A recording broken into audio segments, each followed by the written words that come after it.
Good morning, everybody. This is Dr. Patmos. It is April 21st, and I want to do a follow-up to the video I did the other day about another healthcare shooting. And the reason why I wanted to do this follow-up is because Dr. Caitlin Yedalina and Megan Rani did a fantastic article today in Dr. Yedalina's Substack about the shooting in Louisiana the other day, and talking about how gun violence has become the number one killer of children in the United States, and that people are slipping through the cracks. People who shouldn't have guns are slipping through the cracks. For example, the person in Shreveport who killed 8 people, I believe, including 7 of his own children, should never have had access to a gun. She's absolutely right. And there are lots of instances, perhaps most instances of these mass shootings, where the shooter should never have had access to a gun. And the absence of red flag laws or ignoring red flag laws um, played a part. There's another aspect to this too, and that is the role that HIPAA, the Health Insurance Privacy Portability Act, everybody knows what HIPAA is, also played a role in the Spokane shooting. And let me tell you why. I want to go into more detail on what happened in Spokane in July 2014. I was the CEO of the Rockwood Clinic at that time. I was very excited to be CEO. That was my dream job, was to be CEO of the Rockwood Clinic. And for those of you who don't know, Rockwood Clinic is a wonderful, elite, multi-specialty medical group that's been in Spokane since the 19 teens. It had a reputation, well-deserved reputation, for excellence in medical care. It had outstanding physicians. Rockwood Clinic was about as good a medical group as you could ask for. I became CEO in early 2014 and was riding high on having just gotten my dream job when just a few months later, it all came crashing down. And here's what happened.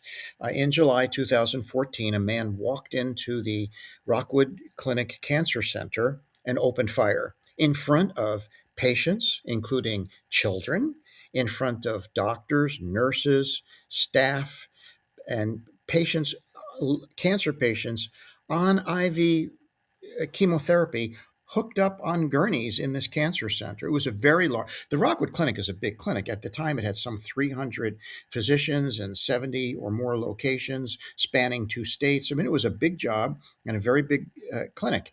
And this was one of our cancer centers. It was the largest one, and it was a very big cancer center. So this man walked right, it was located in a hospital. So this man walked in through the front door of the hospital, with a weapon, undetected, took the elevator up, I think, to the 4th floor, I think is if I recall, where the cancer center was, and walked in and started shooting.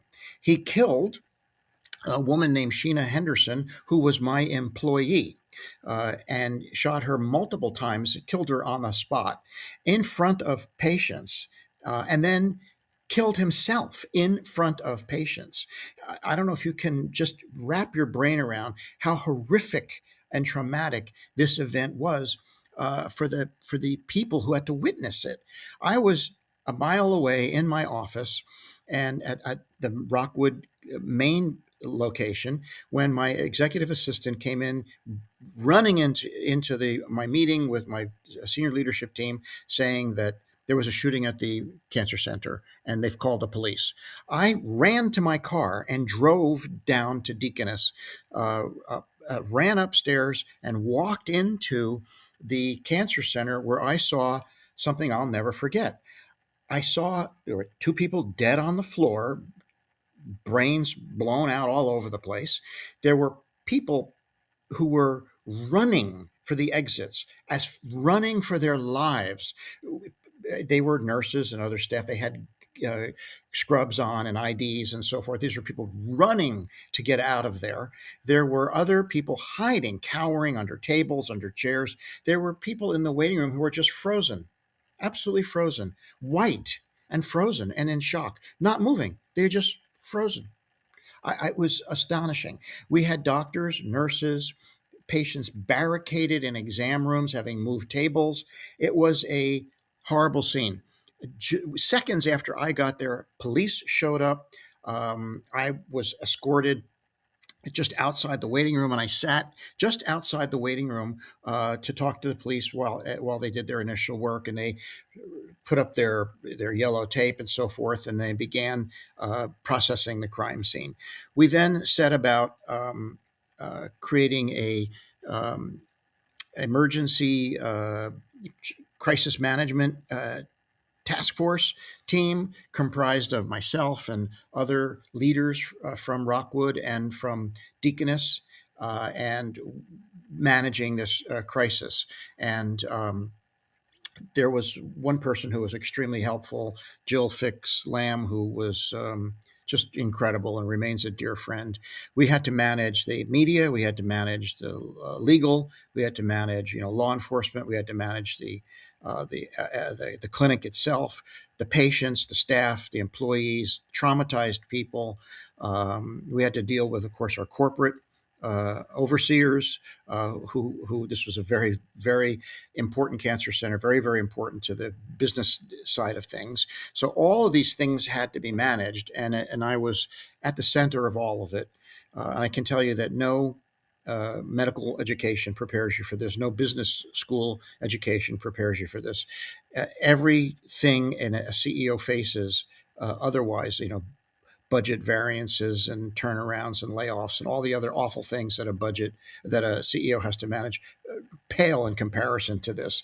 That's child's. I tell you, if you think that a budget variance or a turnaround is a serious stressful thing, try a shooting in one of your clinics. Those things are all child's play. Shootings are what really separate the men from the boys, or the ladies from the girls here in terms of a CEO stress level. In any case, that's what we and had to. And for the next 2 years, for the remainder of my tenure at Rockwood Clinic, pretty much every day was dealt with the aftermath of this crisis. I mean, you think about all the things that we had to manage, it was all consuming. Well, as the investigation played out, it turned out that this shooting could have been completely prevented. And here's what happened. The shooter was the husband, the estranged husband from the victim, Sheena Henderson. They had marital difficulties, and he had been threatening her for quite some time. In fact, she was so afraid of him that she called the police. He had a gun. He was Spokane is like, there's a lot of gun people up there.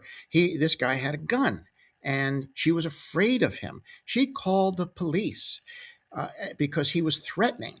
They came out and confiscated his gun, took it away from him, and they took him for a mental health evaluation. And they brought him to a neighboring facility for a psychiatric evaluation, where he stayed. I believe he stayed overnight, and he was there for a while, and he had a thorough psychiatric evaluation. And after his evaluation, the mental health professionals said, we do not think he is a threat. He's not suicidal. He's not homicidal. He's just unhappy that his marriage is ending, but he's not a threat to anyone. And under the law in Washington at that time, if in a circumstance like this, if the mental health people say he's okay, the police have no choice but to give him his gun back. So they gave him his gun back, and he walked right down to the hospital and shot his wife and then himself. The mental health evaluation was obviously completely wrong. Now, how did they get it wrong? And why did they get it wrong? And what did they miss? They missed a huge thing. The mental health people never interviewed the shooter's coworkers. The coworkers knew that he was unstable, knew that he told his coworkers that he was going to kill his wife. And they knew he had a gun. They knew his intent. He said it repeatedly, and his coworkers knew it. But the mental health professionals never talked to them. The coworkers never talked to law enforcement. The coworkers never talked to the mental health people. So here we had information that was known about this man and his intention, that had it been known by law enforcement and by mental health people, he could have had been denied his weapon. He might have found another way to kill his wife, but he wouldn't have had the gun. And so the problem, where this fell through the cracks, was in the failure of healthcare people to communicate with the coworkers. And why did they fail to do that? Why did the coworkers fail to notify people? It was all because of fear of violating HIPAA privacy rules. The belief that people have, many, and in fact I've done surveys about this, many doctors and psychiatrists are not aware that you can divulge uh, protected health information in a situation like this. If there is imminent risk of harm, if you as a healthcare provider have uh, uh, believe that your patient is at imminent risk of killing someone, you are permitted to disclose PHI to law enforcement. It's kind of like a red flag law. Most people in healthcare don't know this. I have been through dozens and dozens of HIPAA trainings, and this point is never mentioned when they talk about permitted disclosure. Yes, the disclosure has to be of limited, just the essential information. But the fact of the matter is that HIPAA does allow for disclosure of PHI in such a circumstance if the provider believes that the patient is at imminent risk of killing someone or harming someone. You can call the police and say, hey, I think this guy is going to hurt somebody. Had the mental health people in Spokane done that, talk to the coworkers, they could have told the police. They could have said, no, he's at risk, and he would not have gotten his weapon back, and the shooting would not have occurred. Now, following this incident, I worked with the local legislators there in that legislative district in eastern Washington to get a bill passed in Washington called Sheena's Law. And Sheena's Law pertains only in Washington state. And that law is that if a situation like this occurs and a person is given their weapon back, that the immediate family members need to be notified before they get the weapon back so they can go hide. Because if they believe that they're about to be harmed by their family member, they can do something to protect themselves. So notification was the purpose of Sheena's Law, and it was a success, and I was proud to be a part of that. But these red flag laws are very important, and understanding that if you're a healthcare provider and you have a patient you think is on the brink of doing something horrible, you don't sit on the information. Call law enforcement. You're not violating HIPAA if you do so. The other thing that happened after this is that there were actually, I was actively in contact with the state senator from Washington, and there were hearings in Congress about this shooting and about this issue, and a congressional committee did reiterate and reinforce the language signed by Obama that reinforced the language that healthcare providers can indeed share PHI in such circumstances. And I think to this day, if you were just to ask healthcare providers about it, I think many of them still are under the impression, because the education around HIPAA is never talks about this aspect of it, and that's why I'm bringing this up today. Dr. Yedalina's article is fantastic. It is very much the case. Most of these shootings that are happening, the individuals doing the shooting should never have had a gun.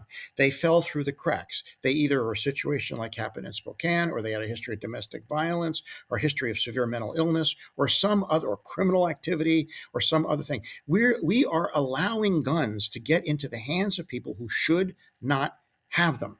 And so we need to tighten this up. Now, this is a major problem. This is the number one killer of children in the United States, and we're doing nothing about it. The current administration is too busy doing other ridiculous things and not taking this public health matter seriously. Where is Robert Kennedy on this? Why isn't he talking about this? Where are all the other Kennedy and Trump appointees in healthcare doctors, why aren't they talking about this? Why isn't the CDC talking more about this? I think they have been in the past, but not so much lately. I mean, the CDC was a victim of a gun assault. So we have a major problem. This is the kind of thing that our leaders should be talking about, and we should be doing something about it.